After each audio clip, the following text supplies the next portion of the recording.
One of the striking things we see in post-war America is the expansion of consumerism and national mass culture. In this first lecture, we're going to take a look at how the experiences of World War II and the opportunities that came in its aftermath provided the foundation for post-war consumerism and the national mass culture that emerged in the 1950s.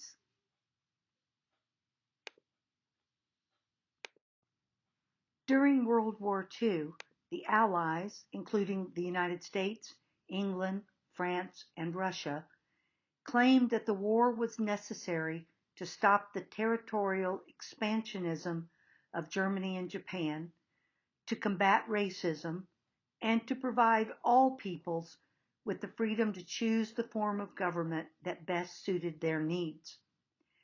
After the war, however, Japan and Germany were occupied and forced to accept Allied-approved constitutions and government structures. Japan was occupied by the United States, while Germany was divided into 4 zones of occupation, which rather quickly led to a permanently divided Germany. During these early Cold War years, both the US and Russia assumed a permanent war footing and began a costly arms race as they competed for spheres of influence. The competition between the United States and Russia was fundamentally economic, a struggle over trading partners. But in both countries, the struggle was couched in terms of politics and culture. The Soviet Union depicted America as a nation of greedy capitalists, where the population valued individual wealth and status over the welfare of their communities and their nation. The United States, on the other hand, depicted the Soviet Union as a nation of godless communists, where individualism was subject to the needs of the state.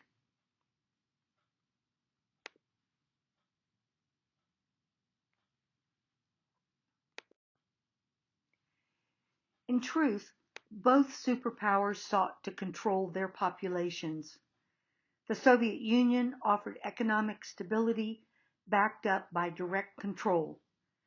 The United States offered a mass culture that encouraged conformity through consumerism and economic success. Both superpowers exercised control by depicting the other nation as a pure evil seeking unlimited expansion.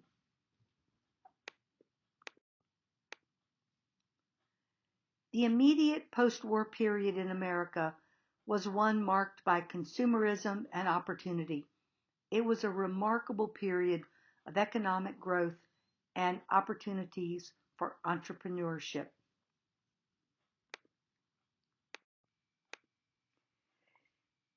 The foundations of post-war entrepreneurship were laid in the experiences of World War II, both at home and abroad.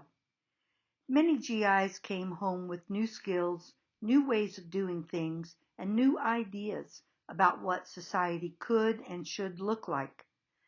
For example, GIs who had grown up thinking that they would marry their high school sweethearts and live out their lives close to home had now traveled across the nation and around the world. They had made new friends and experienced new places and new cultures. They came back to America a more confident and adventurous lot. They had developed wider horizons. The GI Bill of Rights and other government programs that offered aid to veterans provided them with things no other Americans had. Free education with additional money to live on, government guaranteed loans and an easy path to home ownership, and full health care. Tens of thousands of GIs took advantage of the opportunity to acquire a college education. One of these GIs was Howard Zen, who attended New York University on the GI Bill, earning not only a BA, but also an MA and a PhD in history. This was an opportunity that he could never have gotten without the GI Bill.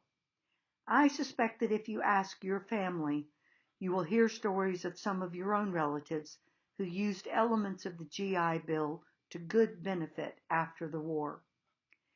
Then there was the interstate highway system that was begun under President Dwight Eisenhower. This system of federally built highways began to open the nation to reliable trucking transportation and to automobile travel for business and pleasure. It also brought myriads of opportunities for entrepreneurs. The Marshall Plan to rebuild Europe brought an economic boom to American companies and their employees, as did the growth of the military-industrial complex of the emerging Cold War arms race. All of this translated into more expendable income for average American families, continuing opportunities for upward mobility, and money available for investments in established or new business ventures.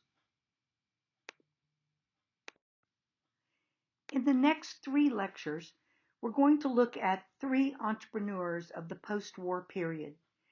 Each of these men took advantage of changes to America brought about by World War II. Each of these men also created changes in the social and cultural landscape of America. These were not short-term changes, but fundamental changes in the way Americans lived.